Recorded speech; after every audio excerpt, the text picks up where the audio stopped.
Here's a look at our Hot Wheels Ultimate Garage. One really cool thing this does, you can have races and hope that the T-Rex doesn't eat your car. So I'm using this lever here to crank it to the top. When you get to the top, the cars start to go, and then here comes T-Rex. So that time, he knocked the white car off the track, blue car won. So obviously that is really fun for the kids.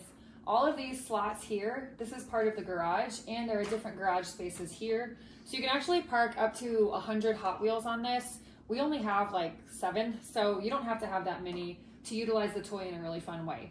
The other thing I love is that this is big. I have 3 little kids. My oldest here is almost 5. I have a 3-year-old and a 1-year-old.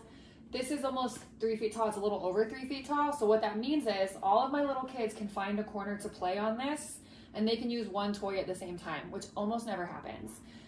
They use this constantly. We actually keep it in our living room, and I don't keep most toys out in our living room, but because this is such a crowd pleaser, we keep it here so they have easy access, and we really love it, so I recommend it. It is a bigger toy, so if you don't want to store a bigger toy, that's something to consider. But again, for me, the size of it is a good thing because it occupies all my kids.